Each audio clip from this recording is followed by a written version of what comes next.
નમસ્કાર મિત્રો, only GK ચેનલમાં આપ સર્વેનું હાર્દિક સ્વાગત છે। પાઠ્યપુસ્તક આધારિત એમસીક્યુ સિરીઝમાં આજે આપણે ધોરણ 10ના સામાજિક વિજ્ઞાનના ચેપ્ટર નંબર 8, 9 અને 10ના તમામ વન લાઇનર પ્રશ્નો જોઈશું। તો મિત્રો વિડીયોને એન્ડ સુધી જોઈજો અને ચેનલ પર નવા હોય તો ચેનલને સબસ્ક્રાઈબ કરી લેજો અને અમારી ટેલિગ્રામ તેમજ વોટ્સઅપ ગ્રુપમાં જોઈન થવા માટે ડિસ્ક્રિપ્શનમાં લિંક આપેલી છે, ત્યાં જઈ તમે જોઈન થઈ શકો છો। તો મિત્રો પહેલો પ્રશ્ન જોઈશું। માનવીની ખોરાકની જરૂરિયાત શામાંથી પૂરી થાય છે? તો જે માનવીની ખોરાકની જરૂરિયાત હોય છે તે વિવિધ સંસાધનોમાંથી પૂરી થાય છે। પ્રશ્ન નંબર 2, કયા સંસાધનો પોતાની મેળે જ ચોક્કસ સમયમાં વપરાશી હિસ્સાની પૂર્તિ કરે છે? તો એ છે નવીનીકરણ સંસાધનો। પ્રશ્ન નંબર 3, કયા સંસાધનો એકવાર વાપર્યા પછી પુનઃ ઉપયોગમાં લઈ શકાતા નથી અથવા તેમને ફરીથી બનાવી શકાતા નથી? તો એ છે અનવીનીકરણીય સંસાધનો। પ્રશ્ન નંબર 4, કઈ જમીનમાં કઠોળ વર્ગના પાક લેવામાં આવે તો તેમાં નાઇટ્રોજનની સ્થિરતાનું પ્રમાણ વધારી શકાય? તો એ જમીન છે કાંપની જમીન। પ્રશ્ન નંબર 5, કયા પ્રકારની જમીન ભારતના કુલ ક્ષેત્રફળના લગભગ 43% ક્ષેત્રફળમાં ફેલાયેલી છે? તો એ જમીન છે કાંપની જમીન। પ્રશ્ન નંબર 6, કયા પ્રકારની જમીનમાં ઘઉં, ચોખા, શેરડી, શણ, કપાસ, મકાઈ, તેલબિયા વગેરે પાકો લેવાય છે? તો એ જમીન છે કાંપની જમીન।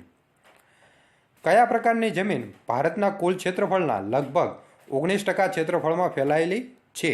તો એ છે રાતી અથવા લાલ જમીન। પ્રશ્ન નંબર 8, રાતી અથવા લાલ જમીનમાં શું ભળેલું હોય છે? તો જે રાતી અથવા લાલ જમીન હોય છે તેમાં ફેરિક ઓક્સાઇડ ભળેલું હોય છે, જેના કારણે તે લાલ જમીન દેખાય છે। પ્રશ્ન નંબર 9, કઈ જમીનમાં મેગ્નેશિયમ, ફોસ્ફેટ, નાઇટ્રોજન અને પોટાશની ઉણપ જોવા મળે છે? તો એ જમીન છે રાતી અથવા લાલ જમીન। પ્રશ્ન નંબર 10, કઈ જમીન ભારતના કુલ ક્ષેત્રફળના લગભગ 15% ક્ષેત્રફળમાં ફેલાયેલી છે? તો એ જમીન છે કાળી અથવા રેગુર જમીન। પ્રશ્ન નંબર 11, કાળી જમીનના નિર્માણમાં કોની ભૂમિકા મુખ્ય છે? તો જે લાવાયિક ખડકો અને જે આબોહવા હોય છે તેની મુખ્ય ભૂમિકા આ કાળી જમીનના નિર્માણમાં હોય છે। પ્રશ્ન નંબર 12, કઈ જમીનની ભેજ સંગ્રહ શક્તિ ઘણી વધારે હોય છે? તો એ જમીન છે કાળી જમીન। કઈ જમીન કપાસની જમીન તરીકે પણ ઓળખાય છે? તો એ જમીન છે કાળી જમીન। પ્રશ્ન નંબર 14, કઈ જમીનને પડખાઉ જમીન પર તરીકે પણ ઓળખવામાં આવે છે? તો એ છે લેટેરાઇટ જમીન। પ્રશ્ન નંબર 15, લેટેરાઇટ જમીનનો લાલ રંગ શાના કારણે હોય છે? તો જે લોહ ઓક્સાઇડને કારણે આ લેટેરાઇટ જમીનનો લાલ રંગ હોય છે। પ્રશ્ન નંબર 16, કઈ જમીન ભીની થાય ત્યારે માખણ જેવી મુલાયમ અને સુકાય ત્યારે સખત બને છે? તો એ જમીન છે લેટેરાઇટ જમીન। પ્રશ્ન નંબર 17, કઈ જમીનમાં લોહ તત્વ પોટાશ અને એલ્યુમિનિયમનું પ્રમાણ વધારે હોય છે? તો એ જમીન છે લેટેરાઇટ જમીન। પ્રશ્ન નંબર 18, કઈ જમીનમાં દ્રાવ્ય છાવરોનું પ્રમાણ વધારે હોય છે? તો એ છે રણ પ્રકારની જમીન। પ્રશ્ન નંબર 19, કઈ જમીનનું સ્તર પાતળું અને અપરિપક્વ હોય છે? તો એ છે પર્વતીય જમીન। પ્રશ્ન નંબર 20, કઈ જમીન ભેજવાળા વિસ્તારમાં જૈવિક પદાર્થોના સંચયથી વિકસે છે? તો એ છે દલદલ કે પીટ પ્રકારની જમીન। તો મિત્રો હવે આપણે ચેપ્ટર 9ના તમામ વન લાઇનર પ્રશ્નો જોઈશું। પહેલો પ્રશ્ન, જેનો ઉછેર કુદરતી રીતે થયો હોય તેને કઈ વનસ્પતિ કહે છે? તો તેવી વનસ્પતિને અક્ષત વનસ્પતિ કહેવાય છે। કયા પ્રકારના જંગલો સીધા સરકારી તંત્રના નિયંત્રણમાં હોય છે? તો એવા જંગલોને અનામત જંગલો કહેવાય છે। પ્રશ્ન નંબર 3, કયા પ્રકારના જંગલોની દેખભાળ સરકારી તંત્ર દ્વારા કરાય છે? તો એ જંગલો છે સંરક્ષિત જંગલો। પ્રશ્ન નંબર 4, કયા પ્રકારના જંગલો પર સ્થાનિક સ્વરાજની સંસ્થાઓનું નિયંત્રણ હોય છે? તો એ જંગલો છે સામુદાયિક જંગલો। નવીનીકરણ એટલે શું? તો જંગલોનું નષ્ટ થવું તેને નિર્વનીકરણ કહેવાય છે। પ્રશ્ન નંબર 6, નિર્વનીકરણને લીધે વાતાવરણમાં કયા વાયુની માત્રા વધે છે? તો એ વાયુ છે કાર્બન ડાયોક્સાઇડ। પ્રશ્ન નંબર 7, વિશ્વમાં પશુ પક્ષીઓની લગભગ કેટલી પ્રજાતિઓ છે? તો વિશ્વમાં પશુ પક્ષીઓની ટોટલ 15 લાખ જેટલી પ્રજાતિઓ જોવા મળે છે. પ્રશ્ન નંબર 8. દુનિયાના કયા દેશમાં વાઘ અને સિંહ તેમના કુદરતી આવાસમાં વિચરે છે? તો એ દેશ છે આપણો ભારત દેશ. પ્રશ્ન નંબર 9. ભારતના કયા રાજ્યમાં એક સિંગી ભારતીય ગેંડા જોવા મળે છે? તો એ છે અસમ રાજ્ય. પ્રશ્ન નંબર 10. કઈ વ્યૂહરચનાના મુજબ ભારતમાં ગેંડાની સંખ્યા 3000 સુધી લઈ જવાનો લક્ષ્યાંક રખાયો હતો? તો એ વ્યૂહરચનાનું નામ છે રાઇનો વિઝન. પ્રશ્ન નંબર 11. ગુજરાતના જંગલોમાંથી કયો વન્યજીવ લુપ્ત થયો છે? તો ગુજરાતના જંગલોમાંથી વાઘ સંપૂર્ણપણે લુપ્ત થઈ ગયેલ છે. પ્રશ્ન નંબર 12. અભયારણ્યની રચના કોણ કરે છે? તો જે અભયારણ્ય હોય છે તેની રચના રાજ્ય સરકાર કરે છે. પ્રશ્ન નંબર 13. કોની રચના આંતરરાષ્ટ્રીય માપદંડો અનુસાર કરવામાં આવે છે? તો એ છે જૈવ આરક્ષિત ક્ષેત્રો. પ્રશ્ન નંબર 14. કયા ક્ષેત્રોનો વિસ્તાર એકંદરે 5000 ચોરસ કિલોમીટરથી મોટો હોય છે? તો એ હોય છે જૈવ આરક્ષિત ક્ષેત્રો. પ્રશ્ન નંબર 15. ગુજરાતના કયા વિસ્તારને જૈવ આરક્ષિત ક્ષેત્ર ઘોષિત કરાયો છે? તો ગુજરાતમાં જે કચ્છનું રણ છે તેને જૈવ આરક્ષિત ક્ષેત્ર તરીકે ઘોષિત કરાયું છે. તો મિત્રો હવે આપણે ચેપ્ટર 10ના તમામ વન લાઇનર પ્રશ્નો જોઈશું. પહેલો પ્રશ્ન. ભારતની અર્થવ્યવસ્થા શાના પર આધારિત છે? તો જે ભારતની અર્થવ્યવસ્થા છે તે ખેતી પર આધારિત છે. પ્રશ્ન નંબર 2. ગુજરાતના ભાલ પ્રદેશમાં કઈ ખેતી દ્વારા ચણા અને ઘઉંનો પાક લેવામાં આવે છે? તો જે ભાલ પ્રદેશમાં ખેતી થાય છે તેને સૂકી ખેતી કહેવામાં આવે છે.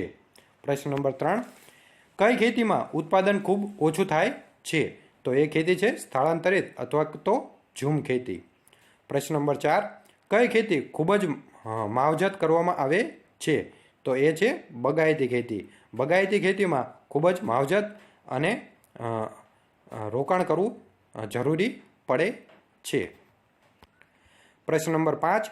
કઈ ખેતીમાં હેક્ટર દીઠ ઉત્પાદન ખૂબ થાય છે? તો એ ખેતી છે સઘન ખેતી. પ્રશ્ન નંબર 6. કઈ ખેતીની પેદાશો પોષણયુક્ત હોય છે? તો એ ખેતી છે સજીવ ખેતી. પ્રશ્ન નંબર 7.